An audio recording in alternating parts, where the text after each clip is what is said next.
안녕하세요. 오늘도 삶을 좀 더 행복하게, 현명하게 살기 위해 지혜를 전달하러 온 지혜의 시작입니다. 오늘의 이야기 시작합니다. 다른 누구보다 스스로를 용서할 수 없을 때가 있습니다. 2주 전, 제 몸 안에 또 다른 생명이 자라고 있다는 것을 알게 되었습니다. 아이의 아빠는 헤어진 남자친구였습니다.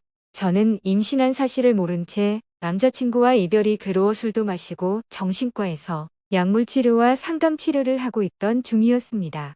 아기에게 너무 큰 죄책감이 들었습니다. 병원에서도 출산을 권유하지 않았고 저 역시 환영받는 출산이 되지 않을 거라 생각했습니다.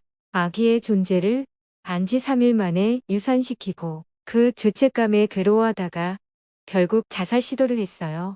제가 자살하는 것을 어머니가 목격하셔서 지금 이 자리에서 스님을 뵐 수 있게 되었습니다.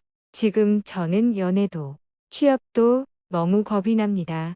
재기하기가 너무 힘이 들고 어떻게 하면 저의 이런 죄책감과 두려움 속에서 벗어날 수 있을까요? 내 질문자에게 위로의 박수를 쳐주시기 바랍니다.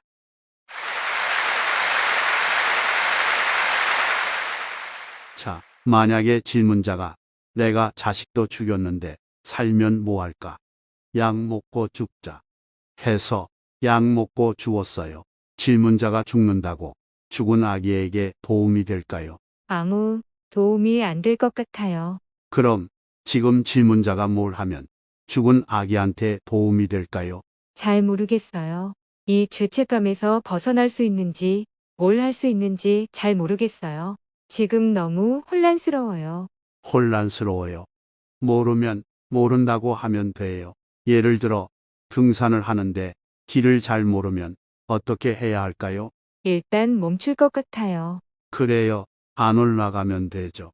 그게 뭐가 어려워요?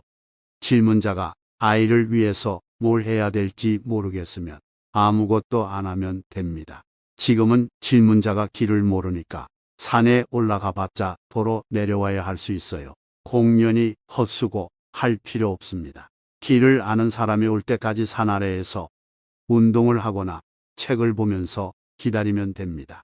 아기를 위해 뭘 해야 할지 알게 될 때까지 놓아두면 됩니다. 네, 지금 몇 살이에요? 31살이에요. 31살이면 부모님이 주는 밥 먹고 살아야 할까요? 질문자 스스로 밥벌이를 해야 할까요? 제가 돈을 벌어야 해요. 다 큰 자식이 밥 먹는 것까지 늙은 어머니가 신경 쓰도록 하면 안 됩니다. 그럼 먼저 질문자는 직장을 가야겠지요. 밥벌이만 된다면 무엇이든지 해도 괜찮습니다. 도덕적, 법률적으로 문제가 없으면 파출부든 청소부든 간병인이든 내 능력과 형편이 되는 대로 일을 시작하면 됩니다. 먼저 일을 시작해서 밥벌이를 하면서 자기 재능에 맞고 원하는 만큼 월급을 받을 수 있는 곳으로 조금씩 옮겨가면 돼요. 처음부터 가만히 앉아서 300만 원 벌어야지 한다고 누가 300만 원짜리 직장을 질문자에게 구해주지 않습니다. 먼저 할 수 있는 일을 시작해보면 사람이 생기가 돕니다. 네, 사실 제 전공도 아이를 돌보는 일이고 그쪽으로 경력도 쌓아왔어요. 지금은 아이를 돌보는 일을 하지 않는 것이 좋습니다. 질문자가 나쁜 짓을 했으니 하지 마라 하는 말이 아닙니다. 아이들을 볼 때마다 자꾸 죽은 아기 생각이 나서 죄책감에 시달릴 거예요. 그러니 아기 생각이 안 날 수 있는 곳에서 일을 해야 됩니다. 질문자는 가능하면 육체 노동을 많이 하고 몸이 피곤해서 푹 잘 수 있는 일을 하면 좋습니다. 그렇게 한 2, 3년 일을 하면 정신적으로 안정을 되찾을 수 있을 거예요. 심각한 정신질환은 치료를 받아야 하지만 이런 경우는 보통 2, 3년만 지나면 자연 치유가 됩니다. 그래서 옛날부터 세월이 약이라는 말이 있어요. 감기는 보통 자연적으로 낫지만 10명 중 1명은 치료를 하지 않으면 폐렴으로 심해지기도 해요. 감기라 하더라도 병원에 가서 일단 진단은 해야 합니다. 질문자도 병원에 가서 제가 남자친구와 헤어졌는데 아기가 생긴 줄 모르고 술도 먹고 약도 먹었어요. 아기가 혹시 신체장애로 태어날까봐 낙태를 했습니다. 너무 죄책감이 들어요 하고 한 두 번 의사와 상담을 해보면 약을 처방해 줄 수도 있어요. 의사의 처방에 따라 약을 먹으면 잠도 잘 오고 기분이 좋아집니다. 이렇게 병원에 가서 치료도 받아보고 이제부터 직장에 나가 열심히 살다 보면 자연적으로 괜찮아집니다. 질문자의 심리가 안정되면 다시 전공을 살려서 아이 돌보는 일을 해도 좋습니다. 질문자가 이런 경험을 했기 때문에 아기를 더 잘 볼 수도 있어요. 죽은 아기를 생각해서 아이들을 더 열심히 돌볼 수도 있습니다. 질문자가 저지른 잘못을 참회할 수 있는 방법은 이미 태어난 아이들을 내가 더 잘 돌보자는 마음을 내는 거예요. 지금은 어린이집에 가면 자꾸 죽은 아기에 대한 기억이 나서 더 나쁜 효과를 낼 수 있습니다. 만약 질문자에게 나타난 기억이 트라우마로 자리 잡으면 계속 아이만 보면 그 생각이 날 수 있어요. 그러니 먼저 치유를 해야 합니다. 네, 감사합니다.